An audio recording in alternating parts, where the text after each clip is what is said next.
Magandang umaga sa lahat, Luzon, Visayas at Mindanao. Kumustang paggising sa umaga? Ito ang mga mainit na reaksyon, mga pasabog ni Madam Maharlika laban dito kay Lisa Aranita Marcos. Samahan niyo ako dito. Manood. Ito, huwag na natin patagalin, panoorin na natin ito si Madam Maharlika ngayon. Okay? Kasi kay ahas sila naglilingkod. Karapatan ng taong bayan na ang lingkod ahas ay malaman namin, ninyong lahat, na buhay pa ba or hindi. Kasi sumisweldo yan eh.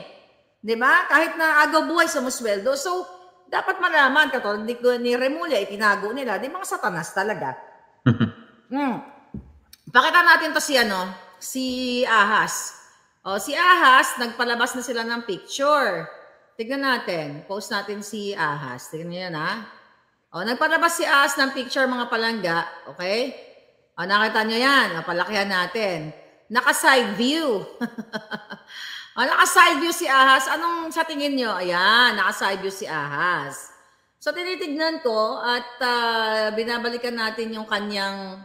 Actually, ang title ng ano na yan, ang kanilang drama dyan. Tignan nga natin. Ang sinasabi dyan? O, yan. Regular admin meeting. Admi. Oh my God. Sino ba itong mga writer nila, itong mga Shonga Bells? With First Lady Ahas staff. Ayan. So, walang explanation kung ano yung pinagmimitingan nila. So, definitely, itong mga eksena na ito, stop sharing natin. Itong mga eksena nito ay mga photo ops lang. So, bakit siya naka-side view? Di ba usually nagpa-picture yan yung ngiti niya, yung ngiting ahas, abot hanggang tenga niya, yung fake niya ng ngiti. So bakit siya naka-side view? Bakit tinatakpan niya yung flukol niya? Ayan nga naka-side view siya dahil, di ba nagsuntukan yan, mag-asawa? Para hindi makita. O, di ba? Doon siya nakaharap. Dapat salit nga nakaharap siya sa picture. Nandun siya nakaharap sa, may TV. Tinatakpan niya yung flukol niya para hindi makita, mga palangga. Nakakaloka, di ba?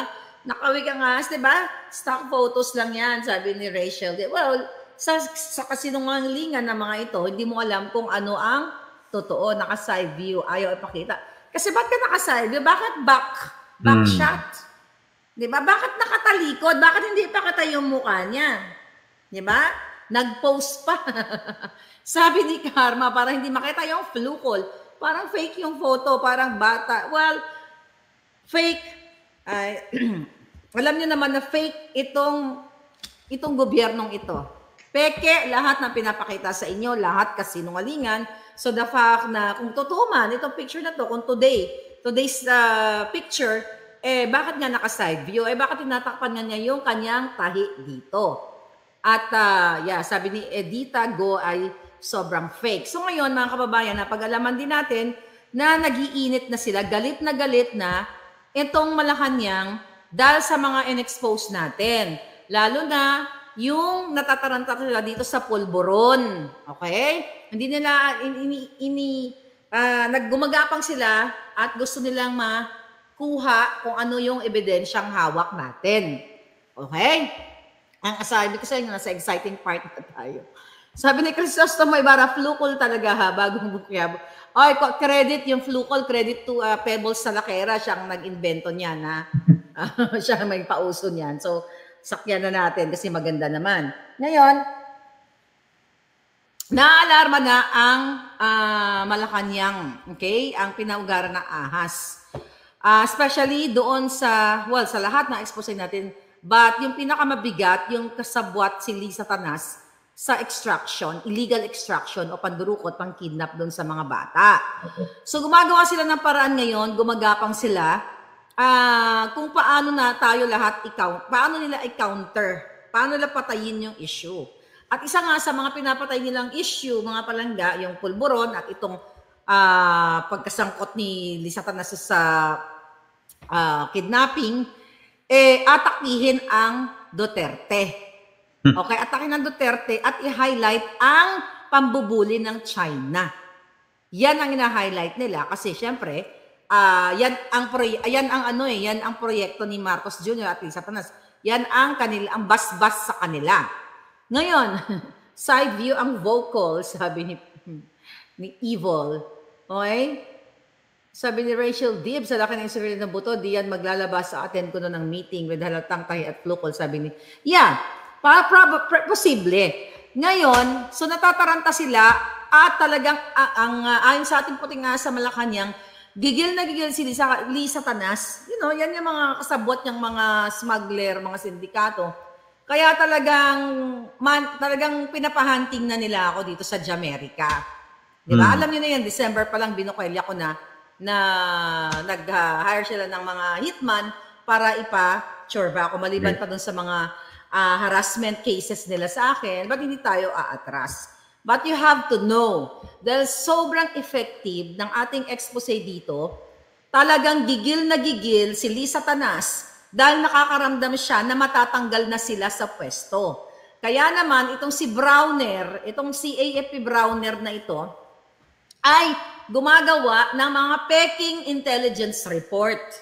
Ano yung peking intelligence report nila, mga palangga? Na, I don't know kung inilabas na ba nila, pero kakarinig ko lang, kakas-inform na sa akin, na pinapalabas nila na may maggugurgur daw kay Marcos Jr. At sa lingid sa inyong kaalaman, if hindi pa nababalata, isabihin ko na sa inyo, na si Pangulong Duterte daw yung brain nitong paggugurgur. Bakit naman si Duterte, si Pangulong Duterte, former President Duterte, ang pagbibintangan ng mga hayop na ito? Oh, ikaw Browner, kung di ka naman julupong, anong silbi ng intelligence mo kung hindi mo ma-pinpoint kung totoong mayroong gurgur plan kay Kuting? Hindi namin siya kailangan gurgurin. Tama. You know why? Boses lang ng taong bayan ay magugurgur siya peacefully. So kayong mga military na under kay Browner, huwag kayo nagpapaniwala sa julul na yan. Okay? Gumagawa sila ng kwento, mga palangga, at idinidiin si Pangulong Duterte kasi nga, yung opposition na kami, ako, si Pangulong Duterte, Glenn Chong, Vic Rodriguez, lahat ng mga nandoon sa Maisog. Kasi wala na yung opposition ng mga Dilawan kasi kakampi na nila. Ina-point na nga nila, di ba? So, hindi niya makita ang comments. So ngayon, mga kababayan, gumagawa sila ng kwento para lalo ngang idiin. Sabi sa atin ng ating puting ahas, kailangan malaman ng taong bayan, baka hindi pa alam ni PRRD, at ng kanyang mga kaibigan, ayan po ang ginagawa nila ngayon. Gumagawa sila ng kwento dyan na si Pangulong Duterte ay may planong maggurgur.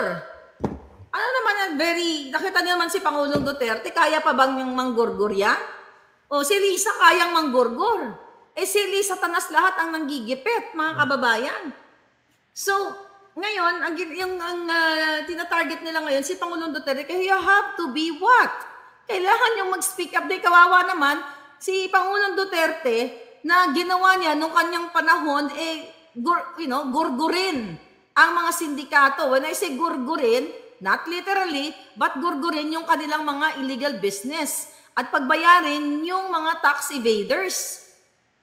Isang mura lang ni Pangulong Duterte dyan, binibigyan na ng 24 oras, 48 oras na taning para magbayad ng kanilang taxes, di ba? So ngayon yun po ang galawan sa loob. Okay? Na gumagawa sila ng fake na intel report. Kasi galit na galit din sa akin itong si PIDEA Chief Lazo. Okay? Na kung saan ipinakita ko sa inyo yung video na siya ay nang haras, ng bugbog, di ba? Ng dibdib. At pinagtatatanggal nga itong mga tao sa PIDEA na kung saan nagtatrabaho lamang katulad ni Attorney Delgado na director, di ba? Director 2 dyan sa PIDEA. So nung nagalit sila, mga palangga, nung ating in-expose, I think that was 2 days ago, nagalit siya at nagpatawag siya ng command conference. Kala mo Lazo, putang ina ka. Wala kang itlog Kasi laki ng butike yung mga itlog niya. Pag pipitiking ko lang yan, basag yung mga yan Alam mo? So nagpatawag siya, mga palangga, ng command conference. At dapat daw, according sa ating Juting Jahas, ay maglabas ng press release, okay? Maglabas ng press release at atakihin si Duterte, i-highlight si Kuting Jr. sa kanyang mga achievements sa laban sa mga illegal na pulburon. You know, ibang klaseng pulburon, i-address na natin pulburon. Shab-shab, you know, whatever. Ngayon, so nag-release sila na mga figures na kung saan mas maganda daw ang panahon ni Kuting in terms of labanan ang mga pulboronic. Basahin ko lang yung part na hinighlight niya dito. Okay? Ito na maloloka kayo ha. Ang sabi ng Jutang Ginimes, alright. Okay. Okay. Sabi niya dito sa part na to, for a second, kasi nga haba ng kanilang press release, sabi niya, although the said numbers, by the way, yung mga numbers na sinasabi niyang mga nahuli nila, hindi naman huli ng PDEA, huli ng NBI at ng PNP. So, inako ng ungas na ito. So, dito sa paragraph na ito, sinabi ng PDEA, sa utos ni Lazo, nakasabwat ni Lisa Smugs, kasabwat yan na napalaya si Sayarot, you know that. Although the said numbers of anti-drug operations and arrests pale in comparison to the figures posted at the onset of the intense war on drugs under the former President Rodrigo Duterte. Okay? Sabi niya dito from July 1 to 2016, July 1, 2016 to December 31, 2017, a monumental decline at 95% in the number of drug personalities who died during anti-drug operations was observed. Sasagutin ko to. So sabi nila, so ipalabasin, okay, na bumaba o walang nategi, walang nagurgur sa panahon ni Kuting, kumbaga imagine nyo 95% ang decline. Anong ibig sabihin nun? Paano naman magkaroon ng inkwentro o ng gurguran? Paano naman manglaban itong mga manufacturer ng pulburon katulad ni Sayarot, kasabwat nga ng buwaka ng inang Kuting Junior na ito? Paano magkaroon ng inkwentro, Lasso, tangina kayo? Ha? Paano manglaban itong sinasabi nyo, na kinukumpara nyo during Duterte's time, administration? Paano hindi mag-decline, hindi nyo hinuhuli ang mga pulboronic na katulad ng boss ninyo? Walang legit operation, Jutang Gini na kayo. Tama. Paano magkaroon ng gurguran? Dahil ang mga manufacturer isinasama ng buwaka ng inang Marcos Jr., ni Tambaloslos, ni Lisa Tanas sa kanilang mga state visit. Ipakita natin muli para hindi kayo magkalimutan o tayo magkalimutan mga palangga. Okay, ayan. Paano magkaroon ng gurguran, tanginan nyo? Dahil si Mark Anthony Sayarot na tunelada ang nasa kote ng gobyerno ni Marcos Jr. Tanginan ninyo, sinama pa sa New York yan. Nakita nyo, talagang walang didecline talaga ang gurguran. Diba? Magdidecline talaga. Walang magugurgur dahil kasabwat ang gobyernong ito. Paano magkaroon ng legit operation dahil yung operation na yan, at actually that was legit operation nung nahuli ang hinayupak na taong yan, pero anong ginawa ni Lisa Tanas, anong ginawa ni Marcos Kuting, nila Tambaloslos sa halip na ikulong at non-bailable yung taong yan, pinalaya nyo at binigyan pa ng PSG. Utang ina. Pinagluloko nyo mga taong bayang, mga hinayupa kayo, natural.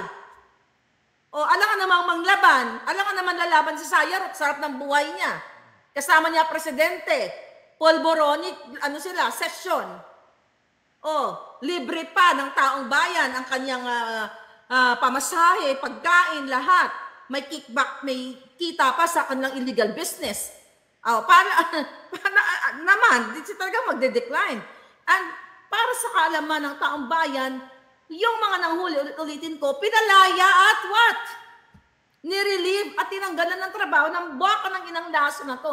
Alam mo, ikaw kung matapang kang, minayupa ka, kahit na lalaki ka, kaya kung pitikin yung itlog mo kasi laki ng tiki. Ha? Pikon ka kasi totoo. Yung nirelease nating video dito, na jutang genemis ka, na abusado ka, nananakit ka, dapat wala na kayo dyang mga lintik kayo. Taas ngayon, dahil galit na galit kayo dito sa expose ko, ha? Tatitirahin nyo ang dating presidente. Oh. Ngayon kukunik nyo ako doon, wag nyo ako connect kay Pangulong Duterte, may kanya-kanya kami. Kahit naman noong panahon ni Pangulong Duterte, yung mga tiwali doon, you know, kinikriticize din natin, pero nanggipit ba ang Pangulong Duterte sa amin?